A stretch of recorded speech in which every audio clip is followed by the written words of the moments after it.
video येंबसे हेक्ता हौरसी म्यांमारदगी कुकी सा म्याम तांधोरकपसे कुकी एनुसु सिरबनि दुसु हाइरके jet sizinaduna air strike tawrba matung misi mina asokapan yaurba kuki virus kaya hospital da layeng dura leiramba thengnabadagi hospital da su layeng ba yaroi Myanmar da su leiba yaroi haiduna tanthorok re haidi thodok asing ngarang August ki tarik ani da thokibani haina asumna phongdok le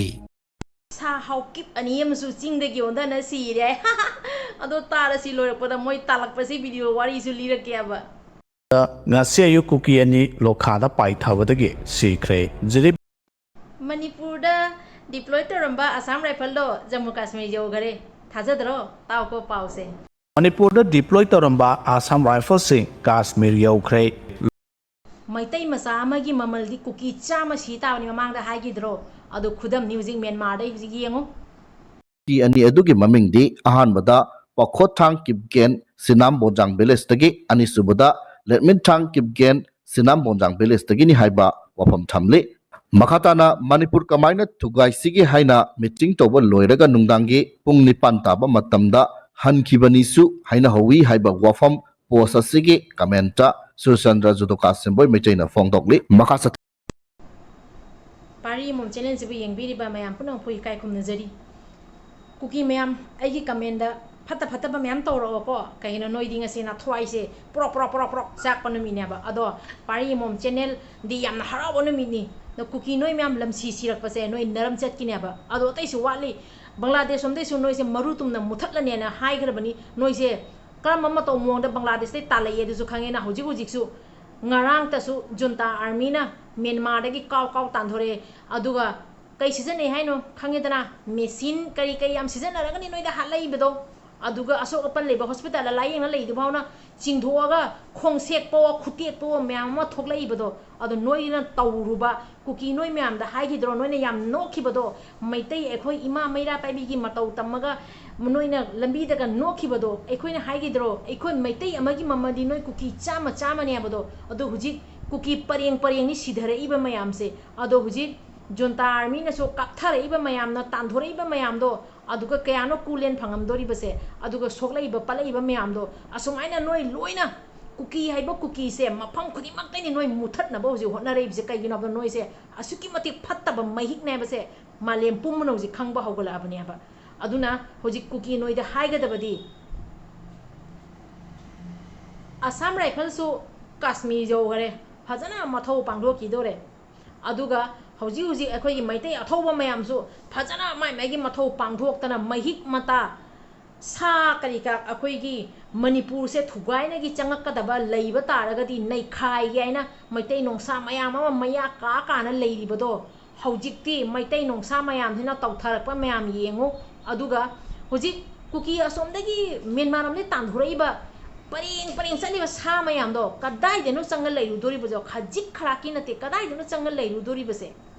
ado Bangladesh da so swaina hum tandho khara bani aba aduna kuki na ahamba changak pase kuki na ahamba sang poda moi gi saktam se asi so ai hapak pa yara ga di saktam du so hapak kya ba u da nappa yong do aduga karisu khetna de aduna hoji ching marakta kang marakta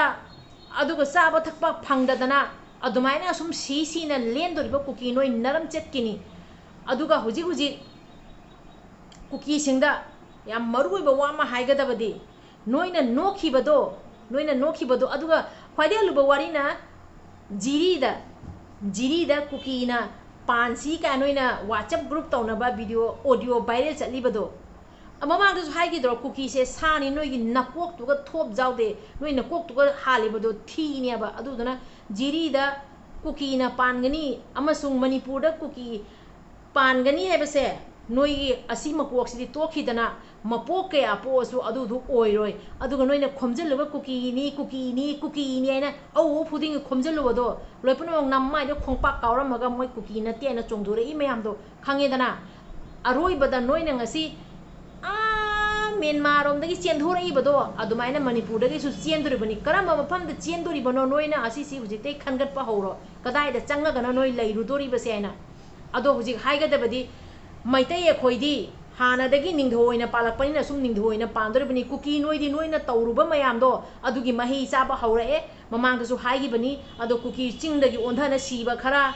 aduga kuki asone mafam dagi kapkhai na hatok pa khara noi masen ngarang nan su kapna na si ba khara adumai na sum noi tumham sabham leifam khangda dana asum si dana noi na punji do asum loidro bani ai ding asi je aduki matik harauri ado last ne aina kuki noi da haiga da base sounding badi line ai ding asi ne yamna nokningi isai ka se apna time aega ka do khangbra kuki di jam hindi hai bani aba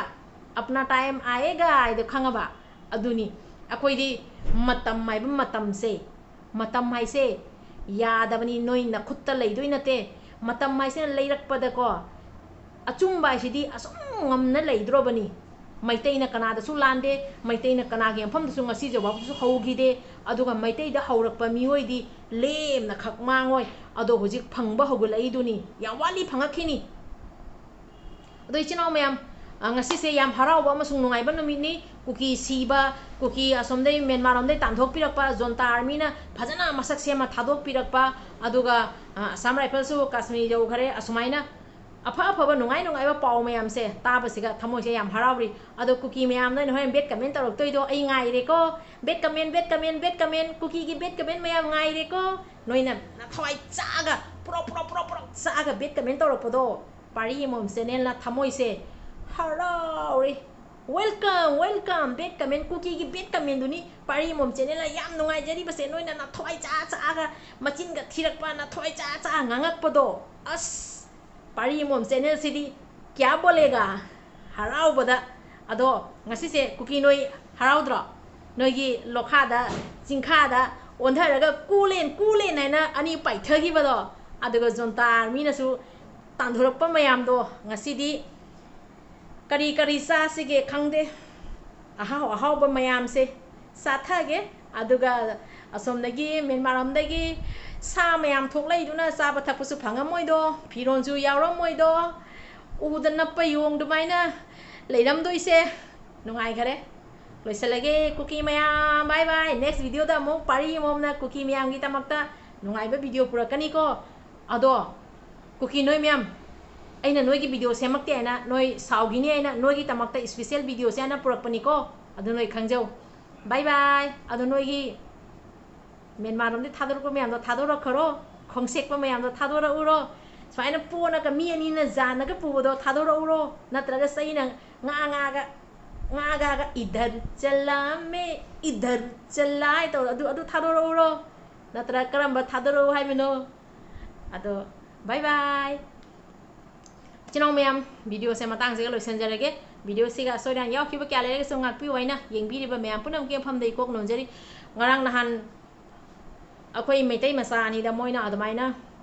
moi mi thabak su chachabada moina akan ma saraga